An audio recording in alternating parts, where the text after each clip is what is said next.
Salut tout le monde, j'espère que vous allez bien. Aujourd'hui on se retrouve du coup pour le 4e épisode de Dragon Quest, la quête de Dai, donc pour une petite review.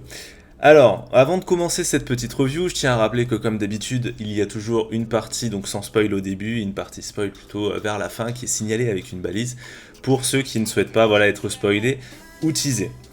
Par rapport à ce que je vous ai dit la semaine dernière, alors chose très intéressante, je vous avais dit que j'étais pas sûr de l'intention des auteurs quant au fait que Maître Aban pourrait ou ne pas être un homme ou une femme, et qui s'était sûrement planté dans la traduction. Et en fait c'est vrai, je me rappelais pas de ces cases, mais quand j'ai recommencé un petit peu à me remettre dans le bain forcément du manga, et là que ce soit traduction, j'ai envie de dire, française ou japonaise, on ne peut pas mentir sur des cases.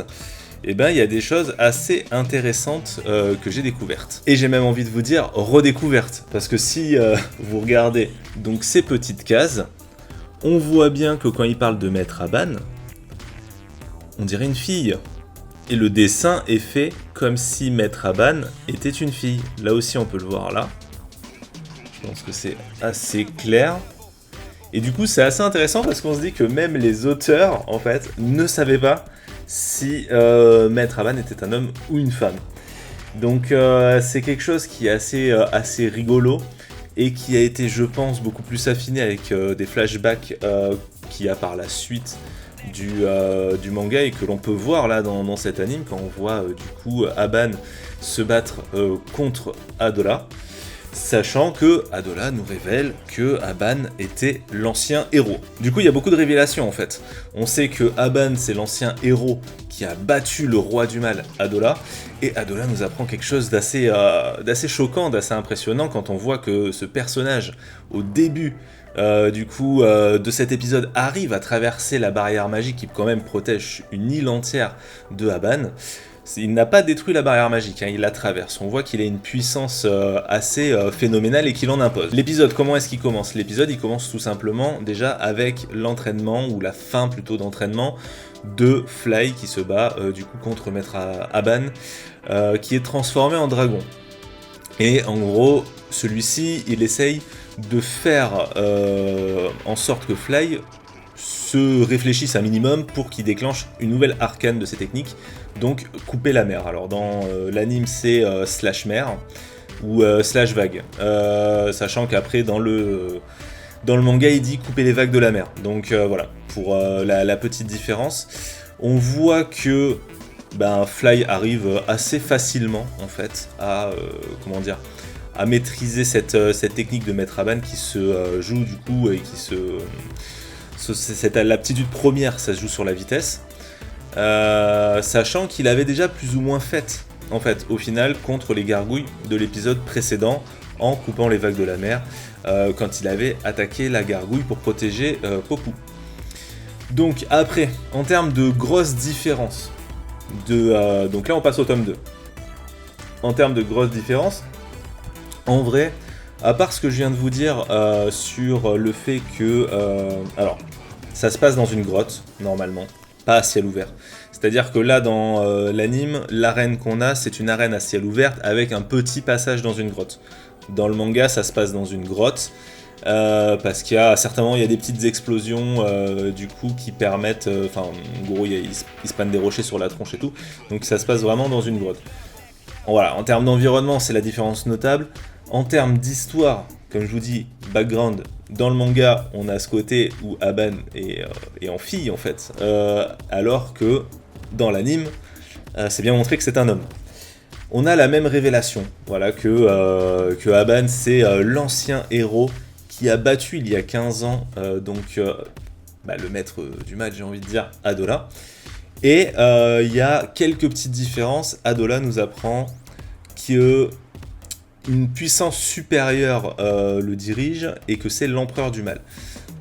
Même s'il explique après quand même dans l'anime que c'est le dieu des forces du mal et tout, c'est pas tellement bien dit. On a plus l'impression que il y a moins une notion divine, alors que dans le manga c'est très bien expliqué, c'est le dieu du mal, Ban. Voilà, il n'y a pas de Il n'y a pas de c'est un empereur, un mec qui vient comme ça et tout. Il y a vraiment plus une notion divine dans le manga que là, en tout cas dans cet épisode, de ce qu'on pouvait en comprendre en tant que néophyte. On regarde le truc, on se dit ah ok, l'empereur du mal et tout, d'accord, très bien.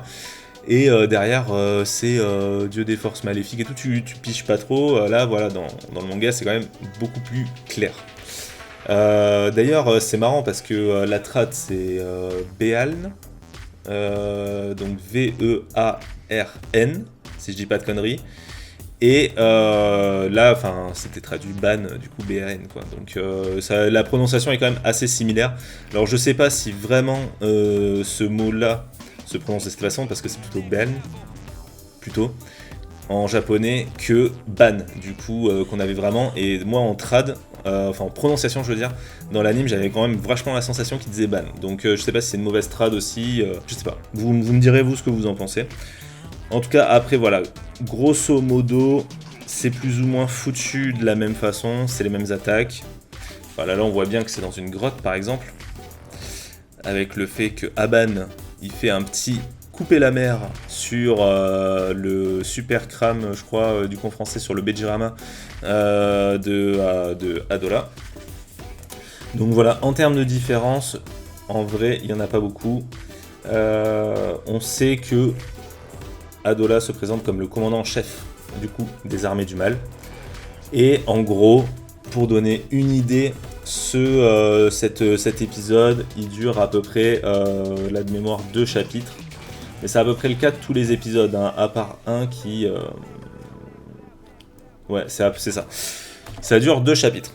Alors, maintenant, il y a des petits trucs sympas sur lesquels on va pouvoir parler. La structure du manga...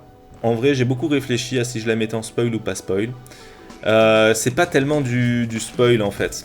Ce que j'aime beaucoup dans la façon dont le manga est fait, c'est qu'il n'est pas fait en arc. C'est-à-dire qu'on a beaucoup l'habitude, comment dire. Par exemple, dans Dragon Ball, t'as l'arc Saiyan, l'arc Namek, t'as le côté Dragon Ball original quand il est petit et tout ça. Et ben, dis-toi que Fly c'est plutôt foutu comme le fait que tu commencerais avec Goku tout petit et que déjà de base, lui il sait que la finalité c'est Freezer par exemple. C'est-à-dire que c'est une grande histoire, c'est un seul arc. T'as vraiment un début, un milieu, une fin. Et en fait, j'aime énormément du coup cette structure parce que c'est vraiment quelque chose qui moi, je trouve sert à la narration. Parce que tu peux vraiment peaufiner, développer tes personnages et faire en sorte que le manga prenne de plus en plus d'ampleur. Et ça, c'est vraiment quelque chose de très intéressant. Et je voulais en parler un petit peu ici, parce que je pense que c'est un petit peu l'épisode où ça commence un petit peu à envoyer, où on voit qu'il y a des personnages qui commencent un petit peu à se battre. On ne sait pas trop ce qui va se passer entre Maître Aban qui sauve à la fin Fly et Popou de l'affrontement qu'il a contre Adola suite à des sorts gigantesques qui se balancent dans la tronche toutes les 2 secondes, et on voit la première vraie utilisation de la technique qui va devenir la technique phare de Fly, le Aban Slash. Donc en tout cas là c'est traduit Aban Slash plutôt, donc de Maître Aban. Et on voit un petit peu la puissance destructrice de cette technique. Et il y a un côté où justement, c'est dites-vous que ça va. C'est ça qui est beau dans ce moment-là, ça ne va te faire que monter en puissance en fait. Ça, pas dans le sens, je parle pas forcément des personnages, même s'il y a beaucoup de personnages qui vont ne faire que évoluer en puissance et tout ça. Mais je parle avant tout en termes d'histoire, et c'est ça qui est vachement bien, et c'est pour ça que si vous avez des amis qui ne connaissent pas ce manga et qui franchement cet anime, vous commencez à l'apprécier, mais n'hésitez pas à leur dire de regarder quoi. J'ai envie de dire tout simplement parce que je pense que tout le monde va se régaler sur ça. Par rapport à un petit peu ce qui se passe au sein de ces révélations là, on voit quand même qu'on a des personnages assez balèzes, assez puissants, mais on voit que Fly quand même arrive à faire saigner Adola avec son attaque à l'épée quand celui-ci bloque avec son doigt. D'ailleurs il change vite d'avis quand il voit qu'il saigne et il se dit attends, toi j'ai changé d'avis, en fait je vais te défoncer parce que si t'arrives à me faire saigner alors que t'es censé être un trou du cul, en vrai, tu peux être dangereux par la suite. Donc on voit que déjà Cadola n'est pas trop bête. C'est un mec quand même qui réfléchit, c'est un mec qui n'a pas envie d'avoir, on va dire, de rival ou différents rivaux. Et du coup quand même il se dit attends, toi ça va puer par la suite si je te laisse évoluer, donc je vais t'éclater tout de suite en fait. Ça c'est assez sympa aussi je trouve. Ce côté où on voit déjà, et les personnages, et les méchants et ses ennemis voient que Fly, ou Dai comme vous préférez, va être une épine bien violente dans leurs pieds. Ça va être une putain d'écharde même. Et du coup c'est assez intéressant de se dire mais en vrai jusqu'où est-ce que ce mec là peut aller, sachant que Aban c'est quand même un type qui a été héros il y a 15 ans, qui s'est entraîné déjà de base on imagine pendant un certain temps, qui a continué aussi je pense à peaufiner son entraînement derrière. Enfin, c'est un type qui, ça fait un petit moment qu'il se bat quand même. Alors on voit la différence de puissance bien entendu, que ce soit en termes de niveau de puissance magique, comme en termes d'attaque, de technique, etc. etc. Le mec se transforme en dragon, quand même, au début, tu vois, de l'anime. Mais c'est quand même intéressant de se poser la question de... voilà, de jusqu'où Fly va-t-il aller en termes de puissance. Alors, j'ai pas envie de trop spoiler, il y a beaucoup de choses que je peux pas dire en fait. Voilà, je peux pas me lâcher, donc petit avertissement, voilà. Et petite balise spoil, et là on va un petit peu faire du teasing. Pour commencer ce petit teasing, on va... Alors, ceux qui n'ont pas envie d'être spoilés, partez, hein, n'hésitez pas, et le jour où vous avez envie d'être spoilé, vous revenez sur la vidéo, et voilà, je vous laisse regarder cette petite partie, n'hésitez pas à partager, à mettre un petit pouce, ça fait toujours plaisir. En parlant un petit peu du côté teasing, est-ce que Maître Aban va-t-il mourir ou pas? Alors, je vais pas vous donner la réponse, j'ai envie de vous laisser un petit peu sur votre faim en train de vous demander si vraiment il va mourir ou pas. Mais en fait, ils ont fait un truc très intéressant avec Maître Aban. Et c'est quand même assez rare, même, j'ai envie de dire, unique, parce que là, j'ai pas souvenir que dans un autre manga, ils aient fait la même chose, de faire quelque chose comme ça. C'est-à-dire que cette phrase peut être interprétée de plusieurs façons. Je vais juste teaser un petit peu. C'est-à-dire que Maître Aban ne va pas forcément réussir son coup, on va dire. Voilà. Et au final, Fly va devoir un petit peu essayer de se protéger de lui-même. Donc c'est assez intéressant de voir, même s'il y a eu des cas... en tout cas à ce niveau-là, je parle, pour Tortue Géniale, qui par exemple essayait de faire un Mafuba sur le Piccolo Daimao à l'époque, et on voit qu'il foire sa technique. Et, souvent les maîtres arrivent dans des moments spécifiques à un petit peu protéger et à donner ce côté un petit peu sacrifice, voilà, je te protège, etc. Je ne dis pas qu'il va y avoir un sacrifice et tout ça. Mais voilà, il y a un côté où il y a une structure du manga qui va s'engager autour de Maître Aban, qui va, je pense, surprendre énormément de monde. Concernant Popou, on voit un petit peu plus déjà que c'est un mec qui se chie. Je vous avais prévenu. Dans la partie spoil de l'épisode précédent, je vous avais dit, Popou, c'est quand même un des personnages qui, je pense, un des personnages les mieux écrits d'un manga. Et c'est un personnage qui va vraiment beaucoup changer, beaucoup évoluer, émotionnellement parlant.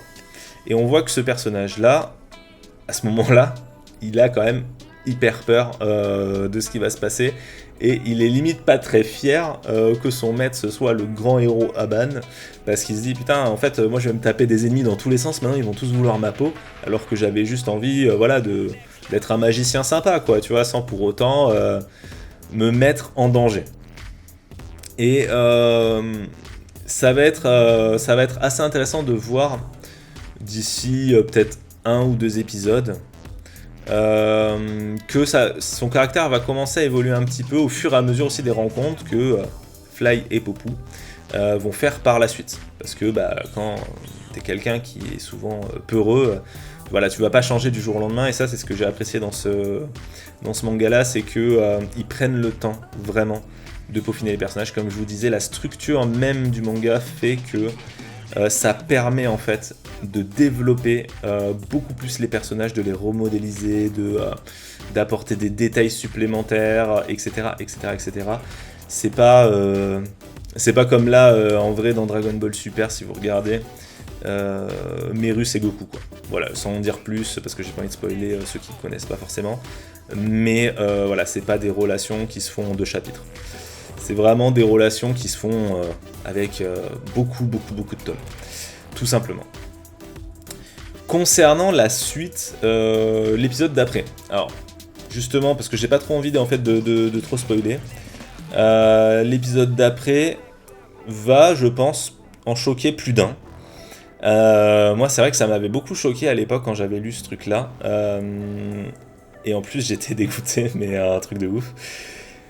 Donc voilà, j'ai pas envie spécialement d'en dire plus. Tout ce que je peux vous dire, c'est que la barrière magique n'a pas été détruite par Aban, elle est autosuffisante, ce qui va permettre dans tous les cas aux monstres de l'île de Fly d'être, comment dire, éloignés de l'influence, que ce soit du roi du mal ou du dieu du mal.